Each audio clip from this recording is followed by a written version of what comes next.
17 अक्टूबर 2024 गुरुवार के दिन पड़ रही है स्नान की पूर्णिमा। और इस दिन आपको गाय को ये एक चीज खिला देना है, करोड़ों के मालिक बनकर बैठोगे। तो 17 अक्टूबर 2024 गुरुवार का जो दिन है, जिस दिन की स्नान की पूर्णिमा है, स्नान और दान की पूर्णिमा है, इस दिन अगर आप गाय को ये एक चीज खिला देते हैं तो ऐसा समझ लीजिए कि आने वाली 7 पीढ़ियों तक भी धन कम नहीं होगा और धन संपदा से आपका घर भरता चला जाएगा।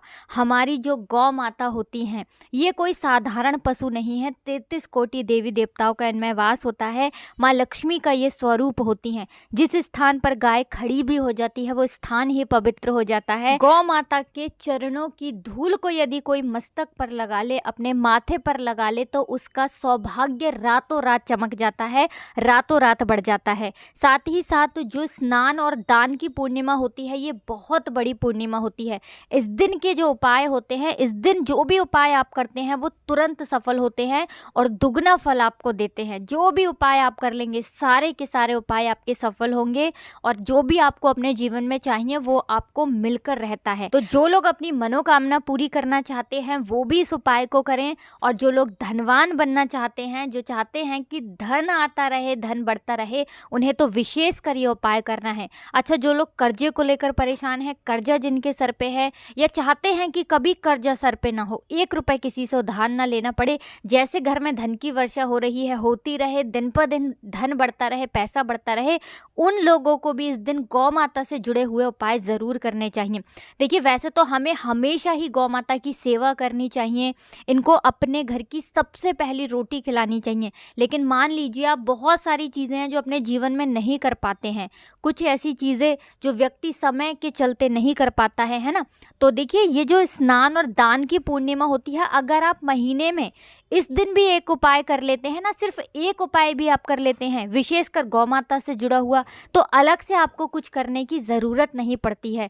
जो लोग इस उपाय को करते हैं, जो हम आपको वीडियो में बताने वाले हैं, उनके घर में कभी धन की कमी नहीं आती है, हमेशा धन की वर्षा होती है। माँ लक्ष्मी का ऐसे घर में वास होता है। तो चलिए बात कर लेते हैं, सबसे पहला कौन सा वो उपाय है जो आपको स्नान और दान की पूर्णिमा पर करना है, यानी कि 17 अक्टूबर को करना है। अब देखिए, गंगा जल आप सभी जानते हैं कि कितना पवित्र होता है, कितना चमत्कारी होता है। अब सबसे पहले जो उपाय आपको बताने जा रहे हैं, ये गंगा जल से जुड़ा हुआ ही उपाय है, क्योंकि पहले ही जब आप इस उपाय को कर लेंगे तो आपका जो भी उपाय है, जब आप बाद में उपाय करेंगे ना, पहले गंगा जल का करेंगे और बाद में आपको गौ माता से जुड़ा हुआ उपाय करना है। उपाय तुरंत सफल होगा, आपके घर से सारी चीज़ें बाहर हो जाती है जो भी आपके घर में नहीं होनी चाहिए, जैसे कि नज़र दोष है, किसी ने कुछ करा दिया है ना। बहुत सारे लोग हैं जो नहीं चाहते कि आप अपने जीवन में आगे बढ़ें, धन आपको मिले, पैसा मिले, आपका मान सम्मान हो, है ना। तो देखिए आपको करना क्या है, क्योंकि इस दिन स्नान का बहुत महत्व होता है। 18 तारीख से कार्तिक का महीना भी शुरू हो रहा है, जो कि स्नान के लिए, दीपदान के लिए, श्री हरि विष्णु की पूजा के लिए, माँ तुलसी की पूजा के लिए सबसे उत्तम महीना होता है। इसीलिए ये जो 17 तारीख को स्नान और दान की पूर्णिमा है, ये बहुत बड़ी पूर्णिमा है, क्योंकि ऐसा समझ लीजिए, इस पूर्णिमा पर जो व्यक्ति इस उपाय को करता है, भाग्य में लिखे हुए दुख भी मिट जाते हैं, सुख में बदल जाते हैं। तो करना क्या है, थोड़ा सा गंगा जल लेना है, एक चुटकी लेना है काला तिल, जो कि श्री हरि विष्णु से ही जुड़ा हुआ है। अपने जल में, जिस जल से आप स्नान करते हैं, उस जल में आपको थोड़ा सा गंगा जल डालना है, एक चुटकी काला तिल डालना है, और इस जल से ही आपको स्नान करना है, हर हर गंगे बोलकर। अच्छा, जिन लोगों के पास काला तिल नहीं है या गंगा जल भी नहीं है ना, अगर गंगा जल है तो गंगा जल डाल लें, काला तिल है तो काला, दोनों चीज़ें हैं तो दोनों डाल लें। कुछ भी चीज़ आपके पास अगर नहीं है, हर हर गंगे बोलकर भी स्नान कर लेते हैं ना। तो गंगा में स्नान जब आप करते हैं ना, गंगा पवित्र नदियों के पास जाकर, गंगा माँ के पास जाकर, उतना ही पुण्य आपको अपने घर पर मिल जाता है। दूसरी चीज़ कि गंगा जल का छिड़काव आपको इस दिन अपने पूरे घर में करना है। पॉजिटिव एनर्जी बहुत बढ़ जाती है, जितनी भी बुरी शक्तियां हैं, नकारात्मक ऊर्जा है, नज़र दोष है, किया कराया है, सब आपके घर से बाहर हो जाता है। इसके बाद आप जब उपाय करेंगे ना, फिर देखना उपाय कैसे सफल होगा। अब बात कर लेते हैं कौन सी वो चीज़ है जो गौ माता को खिलानी है। विशेषकर स्नान और दान की पूर्णिमा वाले दिन, क्योंकि ये पूर्णिमा आपके भाग्य को चमकाएगी। तो देखिए, आपको यहाँ पर सबसे पहले तो अपने घर की सबसे पहली रोटी लेनी है। बहुत सारे लोग क्या करते हैं कि रोटी गौ माता को खिलाते हैं, लेकिन एक रोटी निकाली और गौ माता को खिला दी। ऐसा आपको नहीं करना है। सबसे पहली रोटी ही आपको गौ माता को खिलानी है, जो रोटी सबसे पहले बनती है आपके घर में। उसके ऊपर खिलाना कैसे है, खिलाने का भी एक तरीका है, ठीक है ना। अच्छे से रोटी आपको मोटी सी बनानी है। अच्छे से उसके ऊपर आपको थोड़ा सा घी लगाना है। अगर घी नहीं है कोई बात नहीं, शुद्ध देसी घी नहीं है तो ऐसे ही आप उसके ऊपर गुड़ रख लें, गुड़ ना हो तो चीनी रख लें, मिश्री रख लें, जो आपके घर में मीठा हो वो आपको उस रोटी के ऊपर रखना है। और फिर आपको ये रोटी अपने हाथों से गौ माता को खिलानी है, बहुत ही प्रेम भाव के साथ। मतलब इस तरह से जिस तरह से हम भगवान को भोग लगाते हैं, क्योंकि गौ माता जो है इन्हीं के अंदर होता है 33 कोटि देवी देवताओं का वास। और जब आप गौ माता को रोटी खिला देंगे, है ना, उसके बाद आपको क्या करना है कि गौ माता से अपनी मनोकामना कहना है। जो भी आपको अपने जीवन में चाहिए वो आपको गौ माता से कह देना है। तो बहुत ही छोटा लेकिन बहुत ही चमत्कारी उपाय है। पूर्णिमा का दिन ही एक ऐसा दिन होता है जिस दिन माँ लक्ष्मी बहुत ही प्रसन्न होती हैं और हमारी गौ माता में माँ लक्ष्मी का वास होता है, 33 कोटि देवी देवताओं का वास होता है। अब देखिए, यहाँ पर आपने गुड़ खिला दिया या शक्कर, चीनी, जो भी आपने ली है, रोटी के ऊपर रखकर खिला दी। आपका शुक्र बहुत मजबूत हो जाएगा।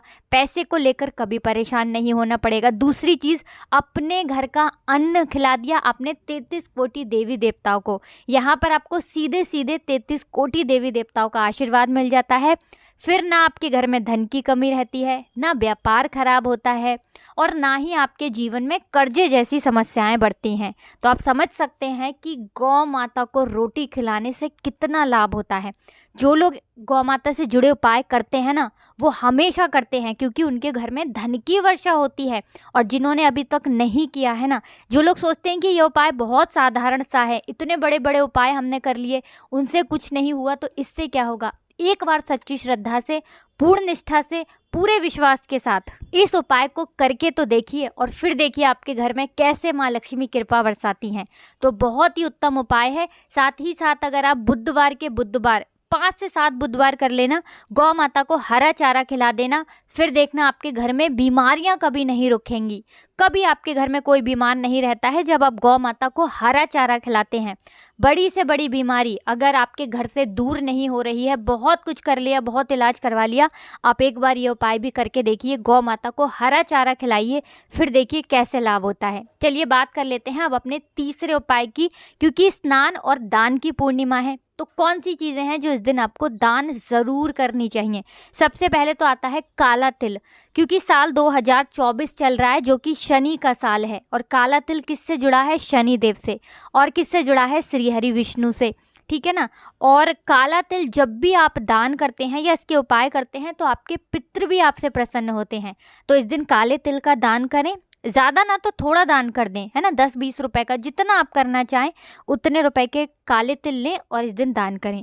आप इस दिन सफ़ेद रंग की वस्तु का दान ज़रूर करें, जैसे कि शक्कर है, चावल है, क्योंकि इन चीज़ों का दान करने से आपके घर में लक्ष्मी आती हैं, अष्ट लक्ष्मी का वास होता है। तो ज़रूर से इस दिन आप थोड़ी ही करें, लेकिन सफ़ेद वस्तु का दान ज़रूर आपको करना चाहिए। तो घर की ईशान कोण यानी कि उत्तर और पूर्व के बीच की दिशा देवी देवताओं की दिशा होती है। इस दिशा में एक देसी घी का दीपक गोल बाती का ज़रूर लगाएं। मुख्य द्वार पर 2 दीपक ज़रूर लगाएं देसी घी के।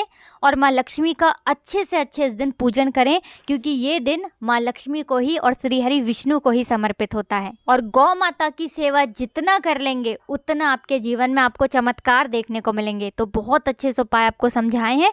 कुछ भी ऐसा जो आपको नहीं समझ आया हो, कुछ पूछना हो तो कमेंट सेक्शन में आप पूछ सकते हैं। वीडियो को लाइक करके चैनल को ज़रूर सब्सक्राइब कर लें। जो लोग हमारे चैनल पर पहली बार आए हैं तो आप सभी को राधे राधे। जय श्री कृष्ण, हर हर महादेव, जय शिव शंभू, जय हो माता लक्ष्मी की, जय हो श्री हरि विष्णु की, राधे राधे।